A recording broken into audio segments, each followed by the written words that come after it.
Mr Wall.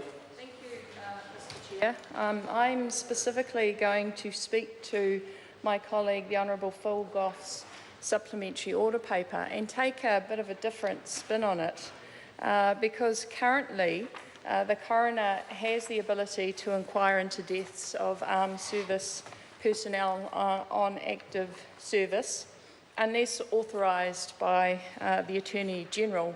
What the legislation will do is basically flip that on its head and say that coroners can't do an investigation into deaths of armed services personnel unless the Attorney-General asks them to. And the implications from the family's perspective is really what I want to focus on.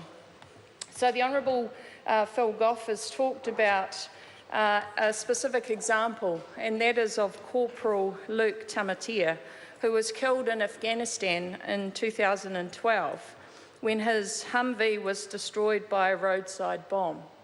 And in that particular case, not only did the coroner undertake an investigation or an inquiry, but the military also undertook an investigation. And the interesting commentary from the family was this, and it's this, the coroner's report into the death of Corporal Luke Tamatea helped not only his partner, medic Sarah Erb, but also his mother to get the answers they were looking for, which enabled that family to get closure. And I want us to focus on that enabled the family to get closure. The military inquiry that was held in terms of Corporal Luke Tamatea's death, the family got no information. So that's incredibly significant. The coroner undertook an investigation, completely independent and transparent, and in the public good, not only did the family receive the findings of that inquiry and investigation, but also we all did, because the aim and intention of these inquiries is that we can understand what happened, we hear from people who were involved in that particular incident, and it's the learnings from that coronial inquiry or investigation that then give effect to the recommendations that my colleague Jacinda Ardern was talking about, so that we can ensure that these deaths, if they are preventable, never happen again. So in terms of a military investigation or a military inquiry, I think that we would all assume that the families would have access to the report findings. And what's been really interesting to research is that the Court of Inquiry for Military Deaths is actually empowered by the Armed Forces Discipline Act of 1971. And so a court of inquiry must occur when a service person dies in the course of their duties.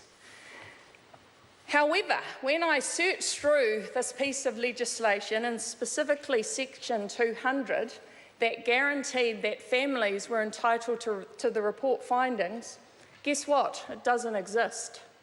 Which is probably why, in the instance that I just talked about, the death of Corporal Luke Tamatea, that's why his family and his partner were not privy to the military findings, because nowhere in that legislation are families guaranteed, Mr Chair, to receive that information. And so I guess my question to the Minister responsible for this piece of legislation is, are we going to now guarantee that families receive the military findings from investigations and inquiries if we're taking away an ability at the moment for the coroner to do an independent investigation, which in the interests of the public good is actually shared with us all, including the families. The most interesting other point to note at this point in time is, however, on a case-by-case basis, the release of records of the military's investigation can be released to the public, and if it's based on high public interests. And it also notes that a relevant factor is the wishes of family representatives and the people who are also involved in the inquiry.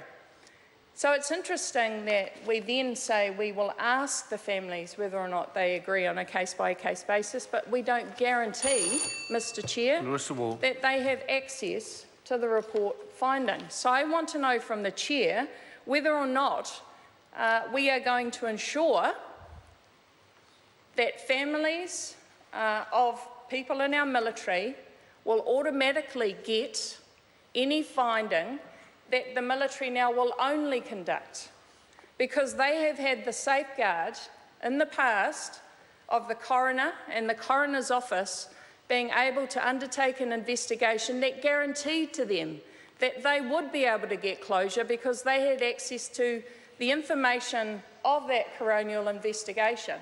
And that's really, I think, at the heart of my colleague, the Honourable Phil Goff's supplementary order paper. Because if we cannot guarantee that the families of our military personnel, who actually are the victims when their loved ones are killed, fighting for our country, if we cannot guarantee to the families that their loved ones, when they do die and a military investigation is conducted, if they don't automatically have access to those findings, then I actually think that there's going to be a lot of questions asked about how families can then understand what happened to their loved ones, and in this case of Corporal Luke Tamatea, how they're going to get closure.